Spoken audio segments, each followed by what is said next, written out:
Nolene, once again,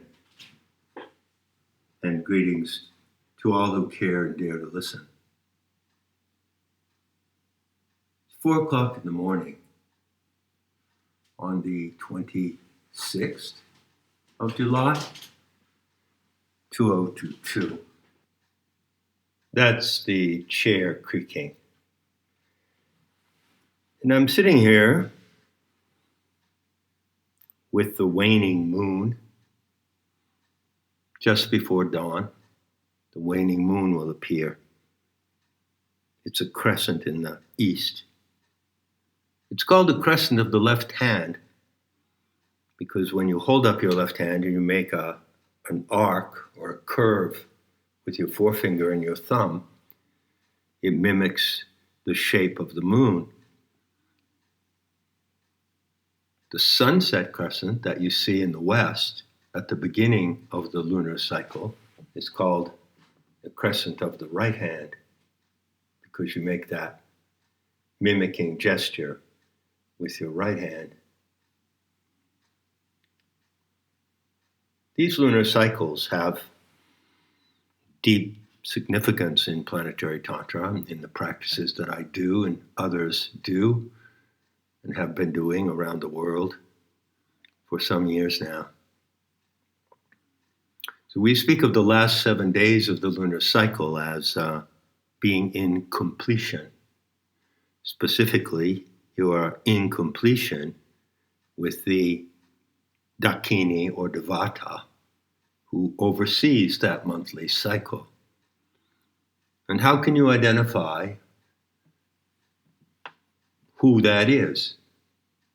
By who, I mean that radiant emanation, that's what Devata means, that radiant emanation, which is a frequency of the earth itself, and from 1 month to the next, although all of her 16 frequencies are constantly radiating, from 1 month to the next, one particular frequency tends to dominate.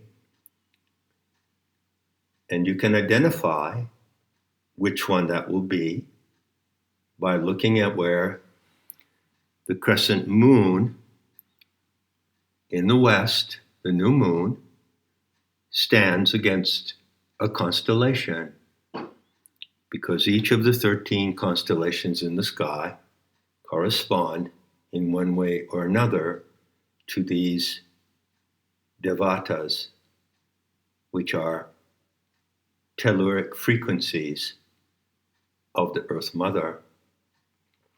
So we say that in the last 7 days of any shift, we're in completion with the Devata who oversees that shift. In this case, that would be Idris. Her name is Idris. It's actually a name from Welsh lore. It's the name of a powerful witch and also of a powerful place in Wales. So here I am, all by my lonesome, sitting here in completion with Idris. And it occurred to me to tell you that love is the serene ocean that rocks your heart. Now, why on earth, you might wonder, did it occur to me to say that in just that way? Well, these things do happen when you follow the practice of planetary tantra and you attune to these frequencies of the Aeonic Mother. Call her Gaia, call her Sophia, call her Gaia Sophia, call her Pam, which means planetary animal mother. Over time, as you attune to her frequencies with the instrument of your body, which is designed to receive and transmit them, it gets rather sensitive. I speak of Dakini instruction. And Dakini instruction is something that emerges in your own mind due to the fact that it isn't your own mind, you see. So your intelligence is simply a modality or a limited, what is the word? A limited transceiver of the mind of the earth itself. And so some things that happen in your mind are actually due to her mind happening in your mind. And you can detect this. You can avoid auto-suggestion, make-believe, magical thinking, pretending. And you can learn to know the difference between what is a pretended or apparent event of Dakini instruction and what is really a truly provable event of subliminal transception. So I suppose you could say that I'm in completion with Idris, and in some manner, as I steep my body deeply in the cellular nectars that gather at the sublime moment of the waning moon, I guess you could say that that phrase came to mind sort of along those lines, if you follow my drift. Now, I find, curiously, that I have been talking about love off and on lately for a while. Well, I've certainly talked about self-love quite a bit on Nemitta and on various talks. And I'm surprised. I'm amazed. You could say that I have disarmed myself. You know what it feels like to be disarmed by someone? Well, to me, when I talk about love, it's as if I'm disarming myself. I really don't have a strong inclination to talk about love. I don't want to influence anyone with my personal views on love. But it just comes up now and then. And it came up this evening to tell you that love is the serene ocean that rocks your heart. And I could just stop there and that would be the end of this recording. And maybe it would be better because even though I have allowed myself, permitted myself to talk about love recently over the last few years, I'm still reticent. You know, I'm no authority on love. I would never claim that. And my experiences have been my experiences. So I would never presume that what I have learned or gathered from my experiences of love would apply to anyone else or even be valuable to anyone else. I haven't really. Nevertheless, there comes and goes this compulsion to say something about love. And that is what has happened tonight, this morning, in the dawn hours, before the rise of the sunrise crescent. So, what do I do now? Shall I elaborate? Actually, I don't really want to elaborate. What I'd rather do is just tell you a little anecdote and then tell you something else.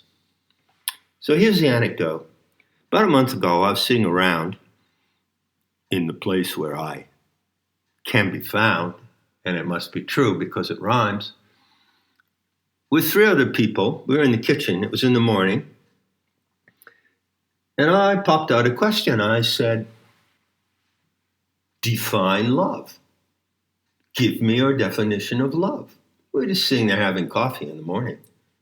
Casual moment. Well, they gave their descriptions. They told me what they think love is. They described their conceptions of love, all three of them. And then, of course,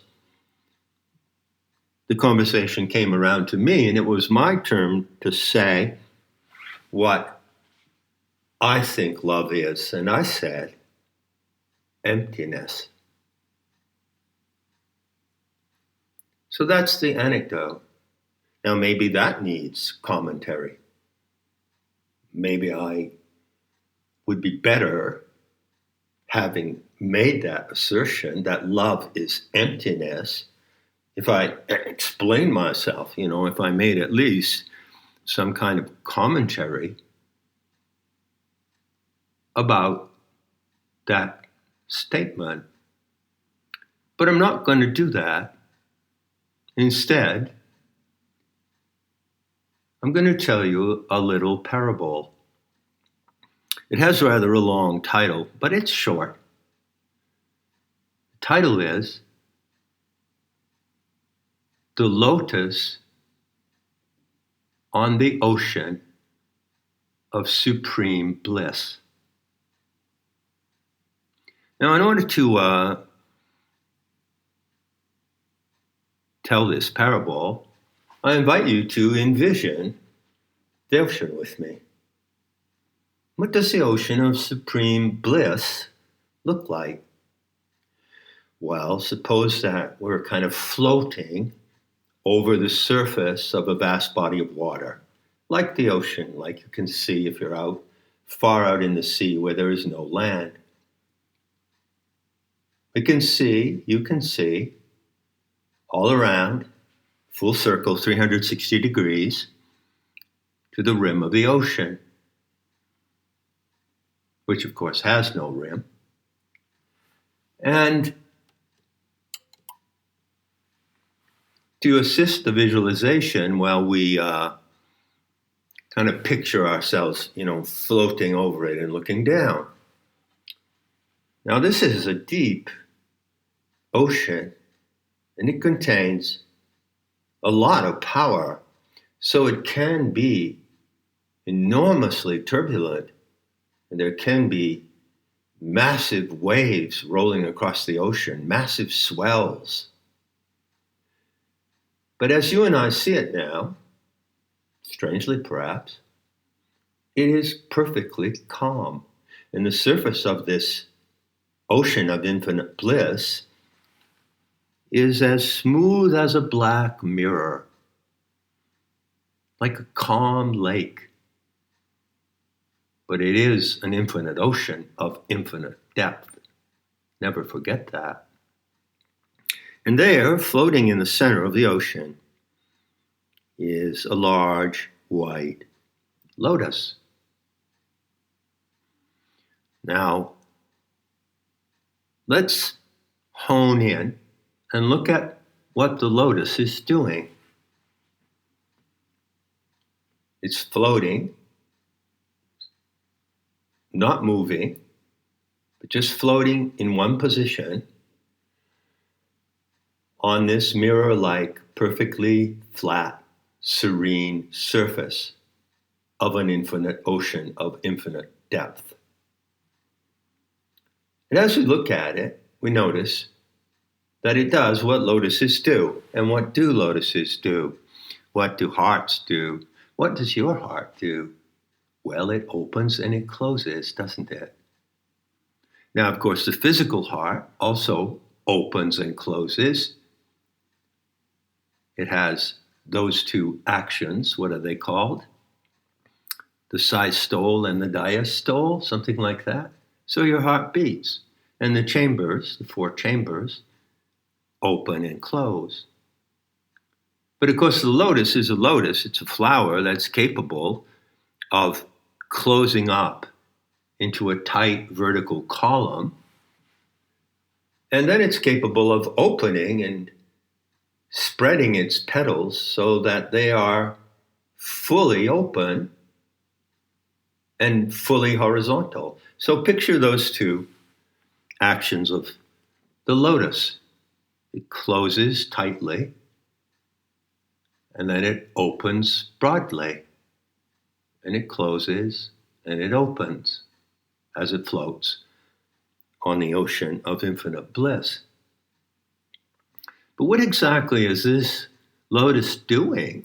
And what does its opening and closing have to do with where it is on that ocean?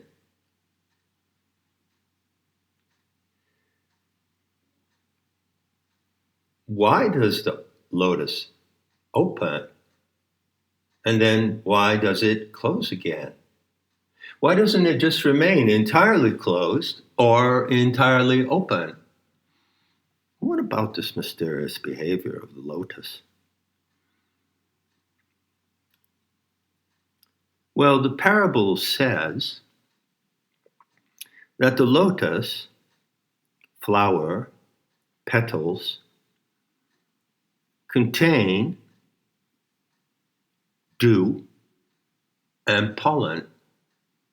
So imagine that there is dew, which is wet, and pollen, small particles, which are dry or moist, and they collect on the petals of the lotus. So what happens when the lotus closes is, of course, it encapsulates the pollen and the dew and protects it and keeps it sealed. That is the sealed lotus. But then when the lotus opens, well, the dew and the pollen on the petals are exposed and they can drift away. The dew can evaporate and the pollen can drift away. So you could say that the lotus has a purpose, because every time it opens, it lets the dew and the pollen loose. And so every time it opens, it releases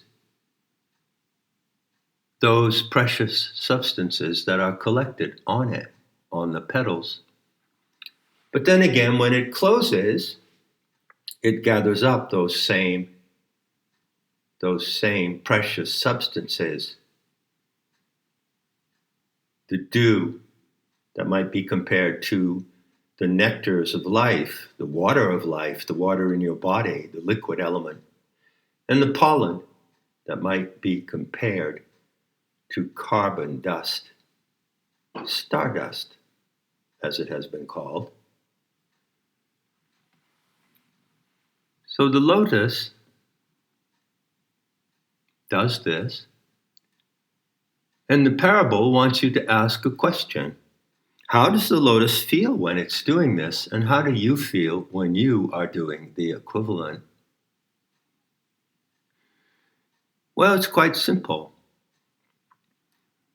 When the lotus is closed and all the petals are folded together in a vertical shape, it obviously is holding dew and pollen, which it has collected, which it has gathered. Then when it opens, it releases it. So each time it does that, there is less and less dew and pollen on the petals. In fact, the action of opening for the lotus is a deliberate act of releasing those precious substances. But then why would it close again? Why would it ever close again? Well, suppose that it opens fully, the petals are horizontal, they're spread out, there it is floating beautifully on the still surface of the serene ocean of bliss, which is also the serene ocean that rocks your heart. And although it's open, and although it has opened many, many times, as maybe, who knows, maybe your heart has it really genuinely, truly opened? Well, if it has released something like pollen and nectar. into the world. But then why would it ever close again? How does the lotus feel? What does the lotus feel that causes it to close again? Well, the parable says that it closes as long as it still has some pollen and dew to release. The very fact that some pollen and dew, like a residue, still remain on the petals of the lotus causes it to close. But then, because the lotus finds its greatest joy in release, it opens again and it releases more pollen and more dew. And it goes on and on. But does it ever stop? Does it ever happen that the lotus finally opens and it never closes again? Could that happen to you? Could that happen to your heart? What conditions would be required? Well, it's quite simple. In order for that to happen, your heart would need to be empty enough so that it never has to close again.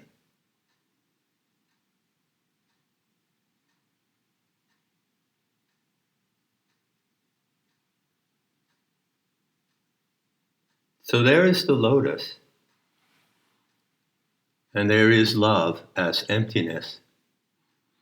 But really, let's get real. Let's talk about how it actually is for the human animal. Love is a pulse. You feel a pulse. You feel a throb of love. And your heart feels a throb of attraction, repulsion, giving, taking, having, not having. And where does this pulse come from? Could it be that there is a pulse, there is an influence upon the lotus that endows it with the tendency to act in this way, to open and close until it is so empty that it never has to close again? Is there some influence? Well, there is. And that influence comes from the depths of the ocean of bliss.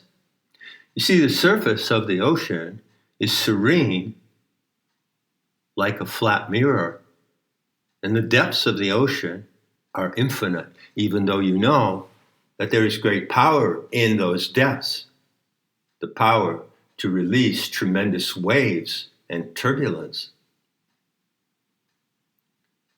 But even that power comes out of the depths of the ocean. And there, in the infinite depths, is something that we tend to call love, pulsating. And as that pulsation reaches the lotus responds by opening and closing until, third time, you've got it, until it is so empty of the precious pollen and dew that it never has to close again. And that is how the serene ocean affects the lotus, and that is how it rocks your heart. And who knows, maybe, even maybe, that's why it rocks your heart.